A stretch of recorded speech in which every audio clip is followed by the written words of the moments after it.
Hey, welcome everybody to DAPR 301R. That's the digital audio program here at Utah Valley University. And I am Bryan Sansom, professor of audio engineering, digital audio here at UVU. We have a special guest with us today from Warm Audio. She is the co-owner and artist relations and so many more hats that you get to wear at Warm Audio. But please welcome with me Aubrey Young from Warm Audio. It's a pleasure to have you. Thank you. Thank you. Appreciate it, man. How's Texas treating you? We are actually doing really good. We haven't had as hot of a summer, so we are stoked. But yeah, no, we're doing good. Warm audio is good, business is good. It's a crazy time in the world, but we're doing the thing that we do. So thank you for asking me to come on. Yeah, and I really appreciate it. You guys, some of you may have met Bryce and Aubrey. They came out over the summer. They come out periodically and visit UVU. Aubrey's husband Bryce graduated here from UVU. Some of you guys may not know that, but Aubrey has a completely different backstory than being here at Utah Valley. You were just up the street a couple miles at BYU, and Yep. um, Yep. when did you and Bryce meet? Were you guys both still in college? Yeah, we're pretty like stereotypical. He was at UVU, I was at BYU. I moved to Orem because my roommates were driving me nuts. And so I was like, I'm just going to get out of like BYU housing. And so I thought it would be cool. So I did that, and some apartments across the street is where I moved into. And the very first Sunday that I went to church with that new area, he was visiting our church, and he was like, his buddy, I guess, had asked him to be a wingman, and because his buddy was trying to pick up some girl, not me, thankfully, because the guy was a dork, but his buddy was trying to pick up a girl and was like, "Hey, Bryce, can you come be my wingman? I need somebody." And he was like, "Sure." And then yeah, we met, and immediately he fell in love with me. So what do you know? Immediately. I like that story. No, Um, like for reals though, like we're like so stereotypical, it's embarrassing. Like he asked me on a date, and like 3 weeks later, we were like, "I love you, and let's get married." It's embarrassing to admit that out loud, but that's the truth. it's all right. What did you study when you were at school?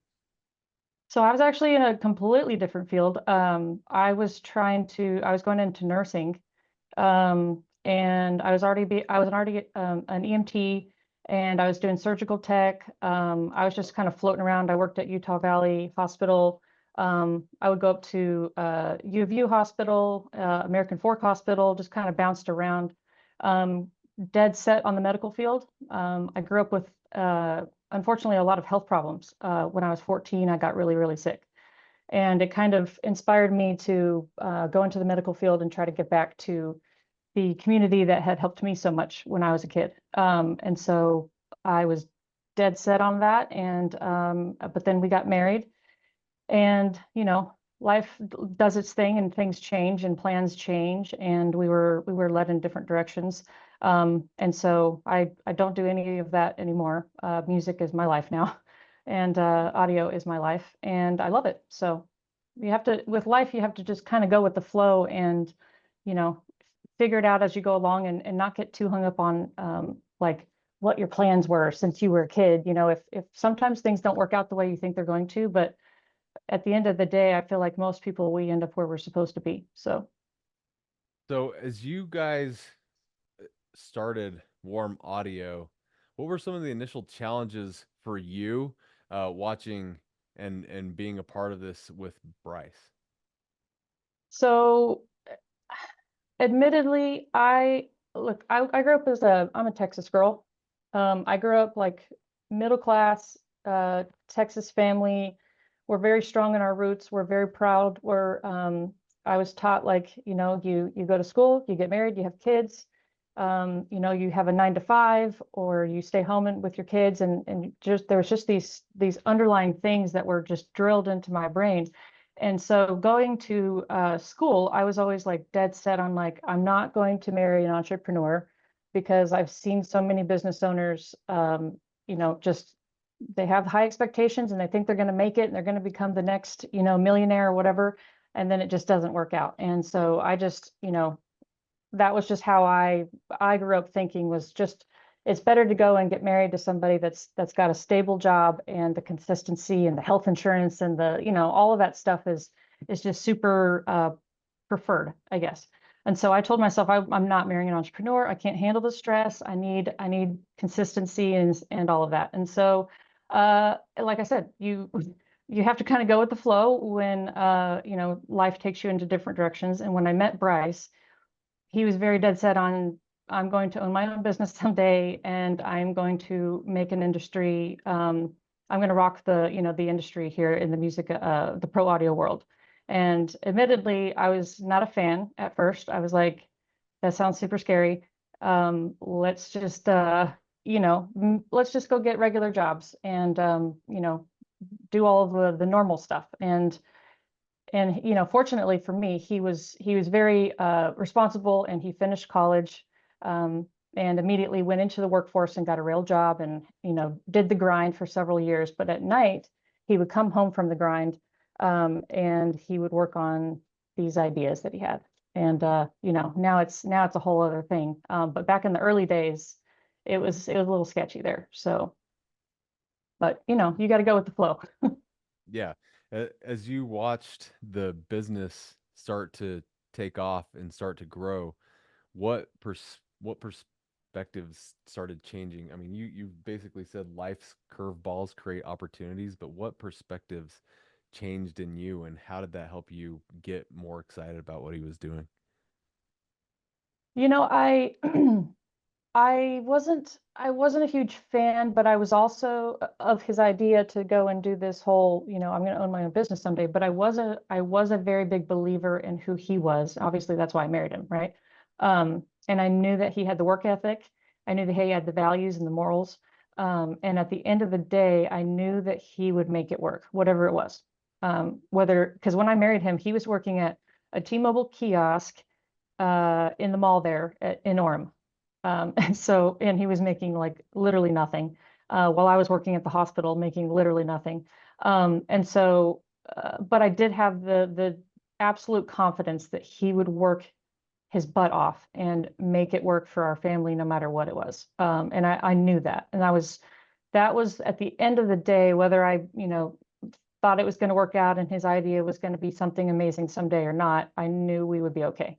And I think that's super important when you're obviously getting married and trying to figure out who you're going to be with for the rest of your life. It's make sure you're marrying someone that you absolutely believe in. And so, you know, it wasn't easy. There was a lot of trials at the beginning and stuff, but we made it. We made it. We made it work. We figured it out, and that's what everybody has to do. Yeah. Now, you didn't take an active role in warm audio until the last couple years. And I know the story, but what made you decide to kind of jump on and take part in what was happening? So yeah, I decided, I knew that I wanted to be a stay-at-home mom. That was really important to me.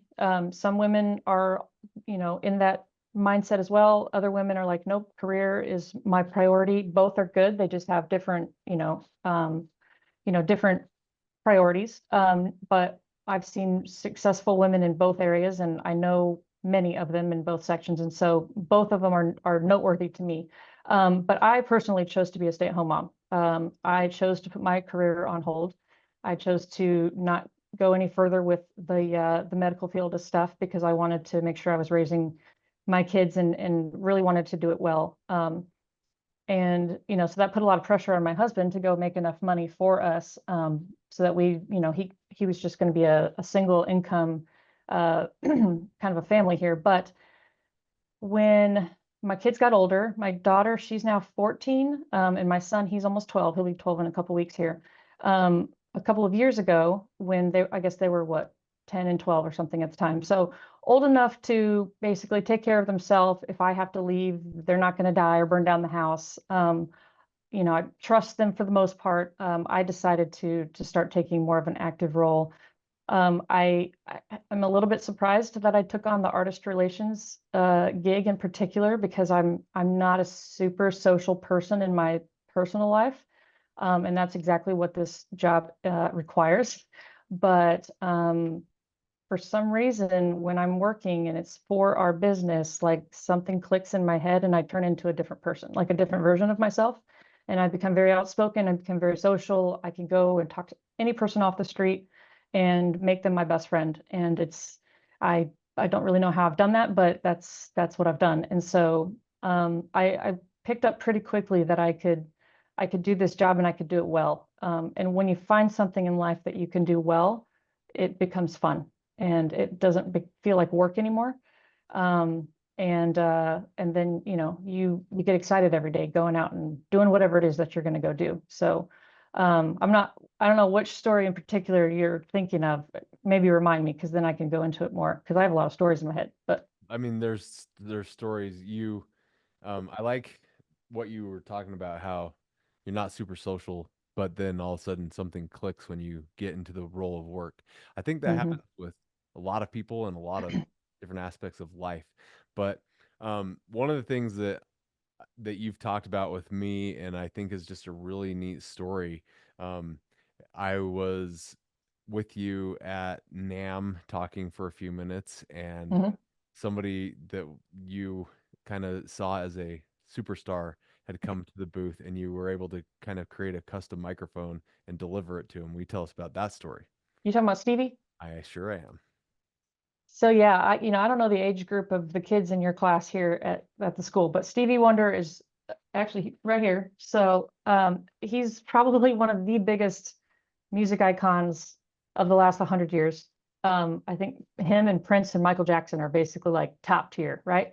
And yeah, he came to our NAM booth, and this is actually a picture of him at our booth that somebody took and sent to us, and he's there singing into one of our microphones, this gold one. And yes, him coming to our booth is insane because of just the caliber of an artist of that he is. But yeah, I got a call 4 days after the trade show was over. I'm back here in Texas doing my grind, and I get an unknown call coming in, and I never answer unknown numbers because I don't need any more weirdos, calling me asking me for free gear. But for some reason this day I answered it. And this, guy gets on the phone and he's like, "Hey, is this Aubrey from More Audio?" And I'm like, "Yes, sir." And he said, "My name is such and such, and I work with Stevie Wonder." And I was like, "Oh my gosh. Oh my gosh." Okay, mute myself so I can say out loud, "Oh my gosh," and like freak out for a second. And then I was like, "Oh, how can I help you, sir?" Stevie was just at our booth a few days ago, so I'm excited to hear from you. And he was like, "Yep, Stevie had a great time. He actually fell in love with some of the things that you guys make, and he wants to go ahead and get 6 different products that you make, if that's all right." And I was like, "That's absolutely fantastic. I will make sure that happens immediately." And so, yeah, he told me which products to send him, and I decided of the 6, I was going to send him 5. And then the 6th one, I wanted to keep and make it a little bit, special for him. And so as a surprise. And so I did that. I went and I sent him the 6 and said, "Hey, play with these toys for a little bit. I'm going to come back here soon. I'm going to do a surprise for him if that's all right." And they were like, "Oh, sure, go for it." So I took that gold microphone and I did a heck of a lot of R&D figuring out how the heck to customize a microphone for somebody that's blind, right? So I've customized microphones before for famous people. And I usually engrave their name or their logo or something on it, but obviously because Stevie's blind, that would just, I don't know, just felt insincere or maybe, out of touch or something. I didn't want to be, you know, insincere at all with somebody like him. And so I was like, "Okay, Aubrey, think. You've got to be creative here." So I decided to freaking figure out how to braille a microphone. Um, which, you would think like, okay, what's the big deal, Aubrey? You just put some bumps on it. But it was like this whole freaking trial and error process that I had to go through because it's one thing to like braille like a flat bathroom sign or something, but this is a curve. There's a radius, you have to work with. And so, yeah, it took me 3 weeks to figure out how to, the bumps, they have to be a certain height. They have to be a certain space between each other. They have to have a certain texture. There's this whole world of Braille that I had obviously never dived into. So 3 weeks went by. I finally got all the bumps on there and had it say on the microphone Stevie Wonder. And then on the case, I have it saying Stevie Wonder, or I had it say Warm Audio. And then I put the model number of that microphone. So it was 8000G for gold. So it says Warm Audio 8000G or 8000 gold. I think I spelled out the whole word gold. So that when he gets the case and he's holding the case, he can read it and know which microphone he's, grabbing. And then obviously when you open up the mic, he could feel that his name is on the microphone. And so it was amazing because I like I said, I will go and talk to anybody, and I go and I hustle like crazy, and I go and I have no shame in inviting myself into people's lives, right? So I had the audacity, if you can believe it, to call up his assistant, the guy that had called me that first day. And I said, hey, I've got the present. It's all ready for Stevie. I don't want to tell you what I did to it, but I did something pretty cool. And I would love it if he would be okay with me delivering it in person. Is that okay? And I thought he would immediately be like, you're insane. No regular people get to come and like deliver something to Stevie Wonder. Like you're crazy, you know? And he, to my surprise, he was like, I'll ask Stevie. I'll get back to you. I'll ask him. And I was like, okay, you're going to ask him. I mean, at least I didn't get shut down. I could have easily been shut down immediately. And I wouldn't even blame the guy because who am I, right? We're nobodies. But he made me sweat it out for 7 days. I didn't hear from him, not even a peep, no updates, nothing for 7 days. And so I started thinking like, okay, you made a fool of yourself. You shouldn't have done it. The answer is obviously no. And then about 11 o'clock one night, literally 11 o'clock, my husband's asleep. I'm half asleep. I get a phone call, and it's his assistant. And I was just like, oh my gosh. So obviously I'm like half asleep. So I got to smack myself in the face a few times and wake myself up. And I answered the phone trying to act like I'm not tired. And I said, hello. And he said, hey, Aubrey, I just wanted to let you know that Stevie has loved the gear that you sent us already, those 5 products. One of them in particular has been his favorite. And he loves it so much and would love for you and your family to come and deliver that 6th product to him, at your convenience, whenever is best for you. Let us know and we will make arrangements and make it happen. And I was just like, oh my gosh. They said yes. This is insane. Like I was like, are you sure? Are you joking me? Are you pranking me? Like, and he's like, nope. He's like, figure out your schedule when you guys can come out, and we'll have you come deliver it. And I was just like, this is insane, dude. Like, I thought I was going to get rejected, and I wouldn't even blame you, but like, you didn't reject me. He actually wants us to come in person, and like, we are literally nobodies compared to him. Like, we will never be of his caliber ever. So that was pretty shocking. And to think like, if I hadn't had the audacity to ask, which I think, you can take it as a life lesson if you want to get like super cheesy and stuff, but I believe in that kind of thing. Like, if you don't put yourself out there and take, risks and, do things that other people aren't comfortable doing, you may miss out on some pretty freaking sweet experiences. And for 2024, that one has been my, like, my peak. He has been my, my epic experience that I will never forget. And going out there and delivering it to him in person was freaking insane. And we finally were able to go and see him, and we spent 2 hours with him, just us, my husband and me, and then we brought our 2 kids because this is like somebody that they listen to on the regular. Of course, they're very young and they can't appreciate how big he is, but they do know his music. We listen to him all the time. And so we brought them, and then it was Stevie and his assistant was there. His engineer was there and some bodyguards, and that was it. And it wasn't like we had to go just do it really quickly backstage after a show, or like at a meet and greet where you just like take a picture and then it's like, here's your mic. Okay, thanks, bye. It was like an intimate experience. It was just us in his studio. And it was freaking incredible. And not to make a long story longer, but the coolest part of the entire thing was when we got there after we, broed out for a little bit and, got to know each other. I gave him the microphone and, I said, Stevie, can I grab your hand really quick? I want to show you.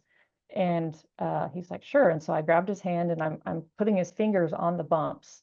And I was like, this entire time I was praying to God. I was like, please, Lord, let the bumps read correctly. Because if it says Stefan Wander or something funky, I will literally just die. So I was like, Stevie, can you tell me what this says? And he's like, Aubrey, I know what this says. This is my name. And I was like, did I spell it right? And he was like, you did. And I was like, oh my gosh. And then when I said, can I grab your hand again? I want to show you what's on the case. And he said, sure. So I showed him and he was like, he starts spelling it out loud, WARO, warm audio. And then he goes 8000 gold. And I was like, yeah. I was like, Lord. But he read it correctly and he was like, you could tell I think I touched his heart or something, because he said, Aubrey, I want to take a picture with you and your children. And so he set up his phone. He said, we can't take it on your phone, but I can take it on my phone. And so he said, he set up his camera on, or his little tripod with his phone, and he had like some crazy AI software taking the pictures of us and stuff. And it was like, holy cow, this is super cool. And then he took us into his studio and we walked into his big live room and it was gorgeous. And I've been in a lot of studios in my life, and this one out in Burbank was just phenomenal. And when we walked into his live room, of course, there's tons of instruments and everything, and his main piano sitting there in the middle of the room. My eyes focused on it because that's like the main, highlight of the room, you could tell. And right over the keys of the piano was a mic stand, and hanging down over the keys was our microphone, one of our microphones, the one that he had apparently fell in love with. I saw that and I started crying. I was like, literally, I started crying. I was like, oh my gosh. Like, I said, Stevie, did you just put that microphone there because you knew I was coming? And he was like, no, actually, I love it. I've been using it. And he said, in fact, let me show you some songs that I've recorded on it.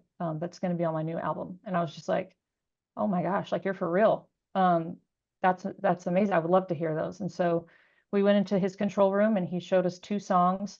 And let's just say I cried more. I had a whole moment. It was like a whole like coming to Jesus moment. I was just like, you know what? From going to UVU and BYU and just being a couple of kids that don't know anything about life, and he's working at T-Mobile and I'm working, doing stuff with geriatric patients in Provo, to now we're hanging out with Stevie Wonder and he's showing us stuff that he's recorded on something that my husband created, basically in our garage, is just absolutely insane to even like think of, let alone have it actually be occurring and happening. So that's my Stevie story. That's And amazing. we're still friends, and he's still using the gear. He's actually, his assistant just texted me this a few days ago, and he showed me a song that they were working on right now, and we're still doing the things with him. So it's pretty cool. It's pretty freaking cool.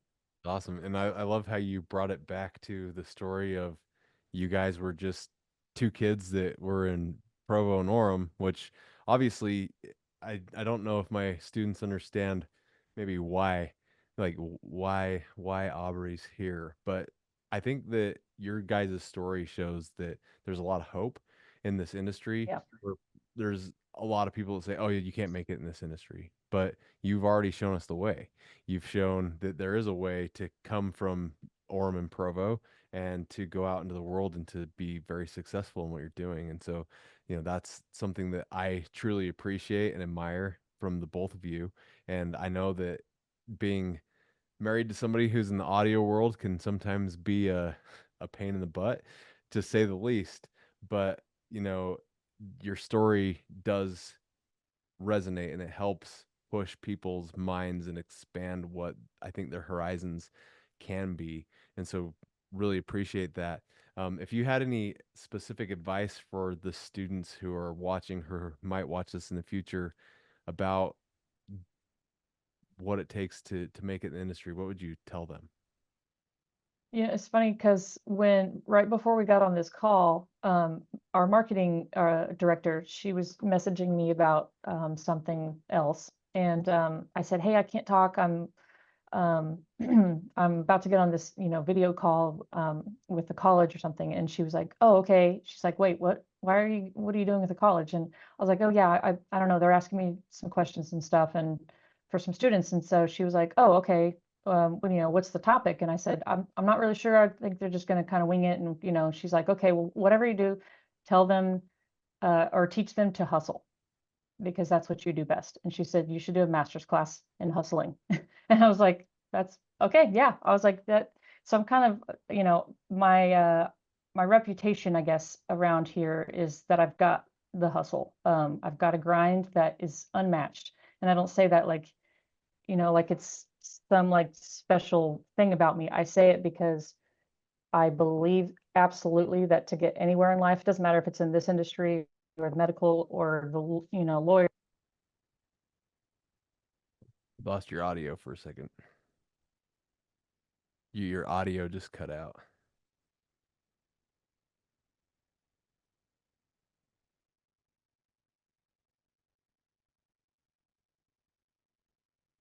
Not back. This is what we get for being audio people, blessed and cursed at the same time. Or the audio goes out immediately. I'm like, uh-oh, something happened. Maybe click the audio. See if you can disconnect and then reconnect. Video is gone.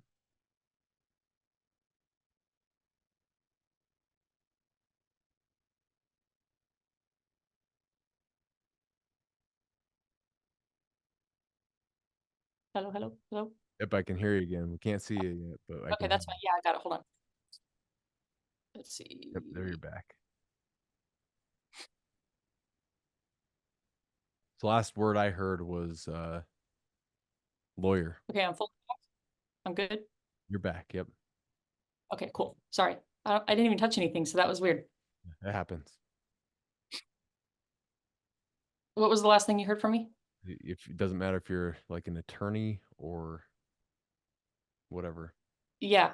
You can hear me, right? Because I keep seeing some weird screen popping up. I can hear you fine. Okay.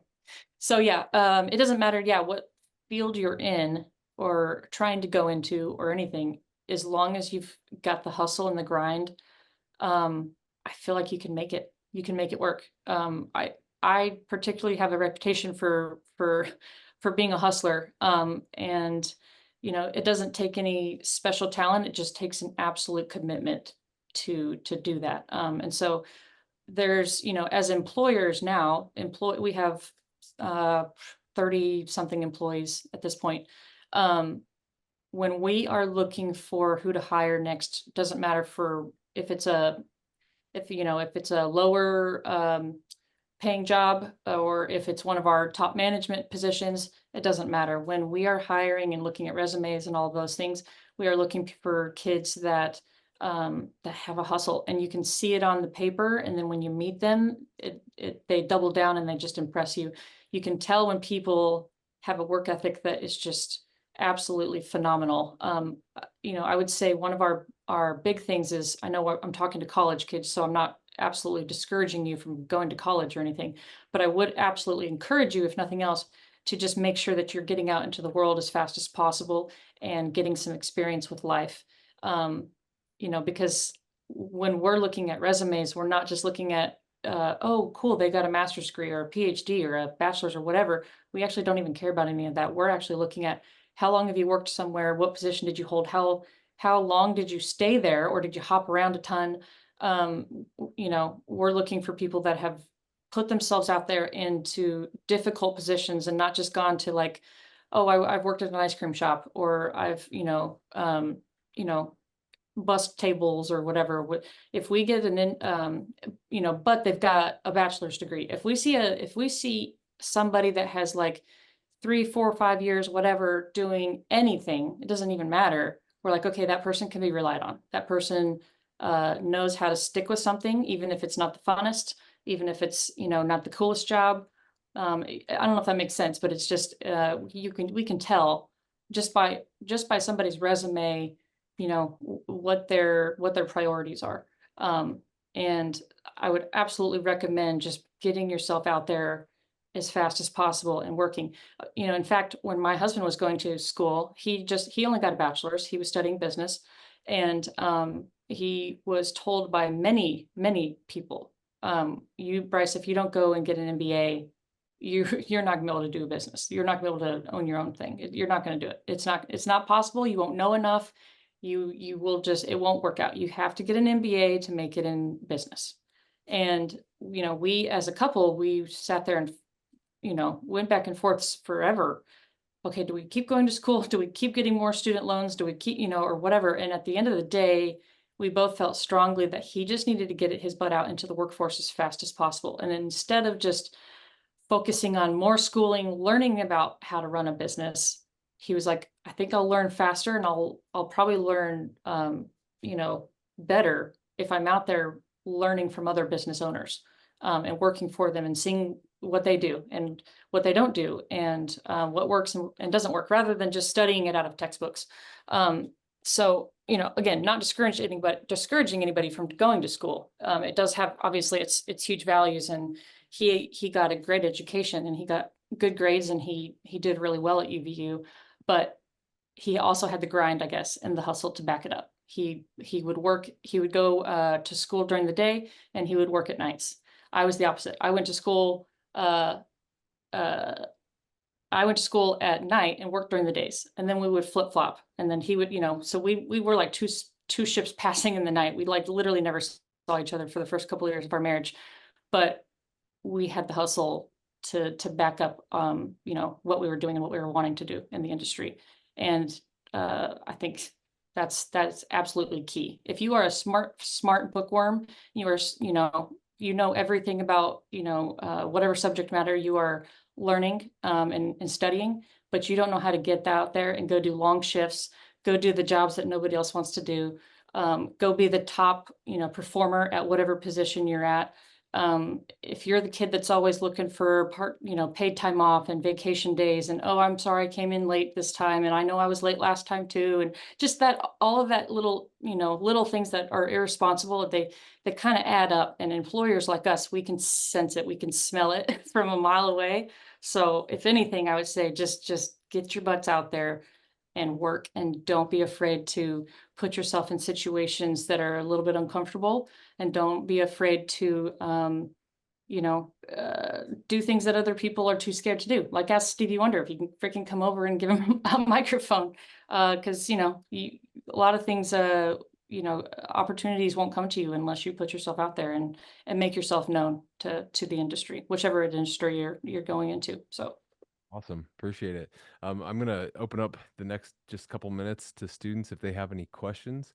Guys, show your face real quick and pop on and ask some questions if you have them. please And do.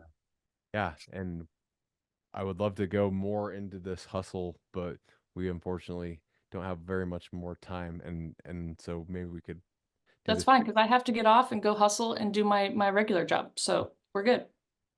Good. Any questions out there? Go ahead and just pop on if you got a question.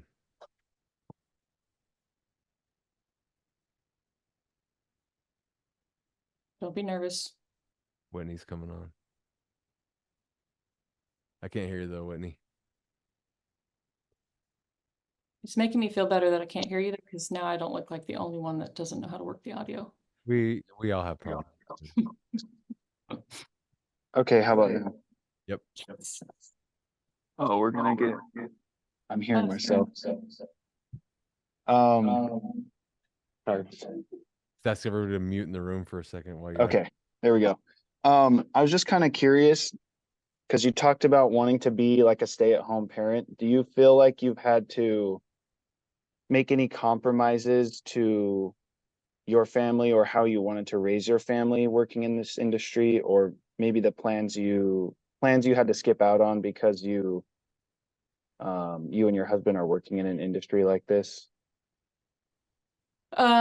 You mean now that I am working full time, do I feel like it's has its effects on my kids and stuff? Or yeah, like, did you have this idea of what your family was going to be like when you were first married, and then you ended up having to change what you were expecting out of parenthood? You know, are you a parent?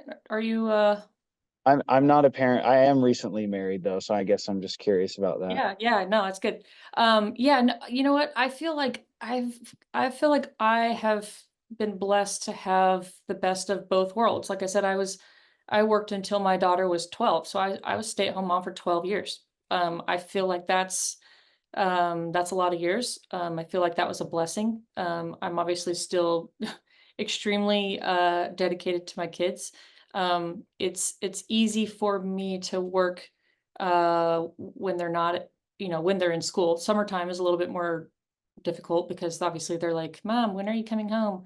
And but it also I think has pushed my kids to different levels. They're learning to not be as dependent on me. They're learning to be a little bit more self-sufficient. They're learning to, make lunch for themselves. There's just those little things that I think they've probably taken for granted. So I think, of course, there's always, you know, it's easy to look at like, oh, what are the negatives? And I think there's also a lot of positives. I think my kids have learned a lot, and I've learned a lot too. I feel like, especially as a husband yourself, I feel like it's really important for you to be supportive of your wife in whichever direction she wants to go. Because like I said, I know a lot of women that have focused mostly on the career. I know a lot of stay-at-home moms, and I know a lot of people that have done just a little bit of both. Like a lot of women work part-time and then just do the mom thing. So, whatever it is, whatever your wife in particular chooses to do, as long as you're being supportive, just as much as you're expecting her to be supportive of you in your career, I think you'll be able to find that there's blessings in both. Of course there's like sacrifices and stuff, but I think sacrifices a lot of the time they can be looked at as positives too, and learning opportunities and learning experiences. So I wouldn't know. I wouldn't really look at it as like a negative or a positive thing. It's just, there's either positives or there's challenges, and challenges a lot of the time, most of the time in life, create growth, and they create opportunities for you to have some faith that things are going to work out, that you'll figure it out. And it's all part of the journey and part of the story that you and your wife are going to create. Hopefully that answers. Giving you a thumbs up. So I think Okay, cool.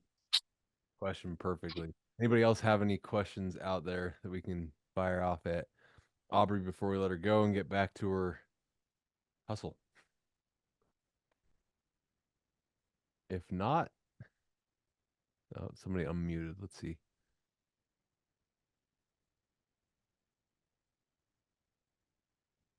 How about now? Yeah, we can hear you now. Okay, yeah. I don't have a webcam on this laptop, and I'm also the one who's hooked up to the projector here. So, Oh, cool. How did you and your husband settle on audio? Because you were in such different career paths. Like, was there like what opportunity suddenly presented itself where you're like, let's do it? Yeah, my husband, excuse me, my husband, he grew up in high school. He was in a band. He played guitar. I've heard a couple of recordings that they did, and they were terrible, like literally terrible. And so he went to some studios when he was a teenager, and he grew up in Madison, Wisconsin, much different part of the world than I grew up in. And yeah, so as a band, they would hop studios around Madison, trying to, or thinking that they could go into a professional studio and come out sounding like, the Rolling Stones, Mick Jagger. And they quickly learned that that's not the case. You actually have to have some talent first, but you have to actually have some professional audio gear that, sounds good. And so he became obsessed with sound quality, how sound is even created. How do you make things sound better than what they are? And just this whole obsession. So when he was working and going to school, when he wasn't going to working and going to school, he was at home tinkering. Like I said, he was trying to figure out how to make things sound better. And so he got it's like a Mexican store now, in Orem, but it's on State Street. And it used to be a piano store. I can't remember the name of it, but they used to sell Yamaha pianos and stuff. But in the back of the store, there was a little baby recording studio. And so he would go in there and he would record artists, usually rappers in Provo that thought they were going to become the next Snoop Dogg. And he would go in there and he would record them, and he just became obsessed with recording audio. And then when that little studio, wasn't available to us anymore, unfortunately, he would come and record people in our second bedroom of our apartment in Orem. And I couldn't stand it because they were always sounded terrible, but because my husband was just playing the same takes of their recordings over and over and over again, trying to figure out how to make it sound better. And so just me being in like the second room, like in our bedroom or in the kitchen, trying to make dinner or whatever, listening to him play the same takes over and over again. And it's not like a pleasant sound because the artists were so terrible. But he was just obsessed with trying to make them sound better. And so he then, when we graduated college, I said, hey, I want to have kids. I can't be having like these artists coming into our second bedroom, and we need like our home to be our home for our kids and our family, and you go and do this somewhere else. And I said, I don't really like the whole bringing random people into our home. So maybe I want to support you and this is your passion and whatever, but let's do it in a different way. And so that's when he started becoming more obsessed with, okay, maybe instead of recording people myself, I will start to figure out how to make the gear that other people use to record. And so he would buy stuff off of eBay. We had eBay back in the day. He would buy gear off of eBay, like microphones and preamps and compressors and all of this stuff. He would take it apart, make a huge mess in the second bedroom, and then he would put it back together, and then take it apart, change out some components and put it back together and see how that changed the sound. And he would just do this over and over and over again. And it just drove me bonkers because our apartment always looked like like a big electric store, like a, what's that old store called, Brian, that was all about electrical and audio stuff? Radio Shack. Radio Shack. Yeah, it always looked like Radio Shack vomited. It's just cables and cords, and it smelled like a soldering iron, and it was just drove me bonkers. But he just was obsessed with how do you make things sound better. And then he would make one thing. He was really obsessed with preamps in particular. He'd make a preamp. He would sell it on eBay, make no profit. He would just make the money back that he had invested into creating it. And then he would use that money to go buy the parts from other people and to make another one. And he would just do this over and over and over again, never making any profit. And so it was like all of these hours were put in to building something and not making any money for our family. So it was hard for me as a young wife to support this, because I was just like, dude, you are driving me bonkers. You're always in the other room. You're always obsessed with this. Come out here and be with me, or be with the baby, or whatever. We had to go through some like learning together to, figure out how to manage all of that. But he basically, over time, he was able to figure out like, okay, I can't just keep making these myself. I have to start getting other people to make them for me. And then it becomes a whole world of, how do you mass produce something? How do you get your name out there? How do you market? How do you make something, a product that's going to last? It's not going to break on you in 5 minutes. It's going to be something that that the industry needs. It becomes this whole other world that his business degree, was helpful in, and that the whole getting out there and doing the workforce stuff taught him a lot about the industry as well, just the business industry itself. And so over time now, obviously he's been able to become this much bigger thing. And, now we're a global, we sell our gear in probably 80 something countries. And we have people like Stevie Wonder, actually Mick Jagger, he uses our gear now, which is super cool.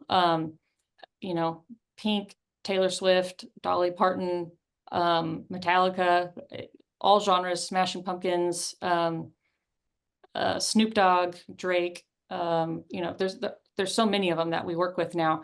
But yeah, it starts small. It will start small with whatever industry you're going into, and that's okay. It has to start somewhere. But again, keep the hustle and the grind behind it, and you'll figure out where you're supposed to be. So I know I'm talking too much. You probably have to go. All right. Appreciate your time. And Um, yeah, let's do it again sometime. We can figure out some more time or have you guys come out here to Utah again. See your Yeah, old yeah, we're usually there at least once a year for my daughter, so we'll be around.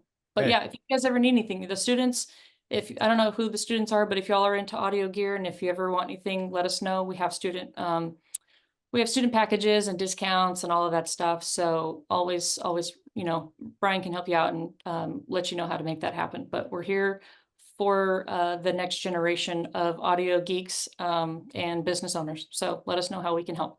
Yeah, appreciate it again, and have a wonderful day.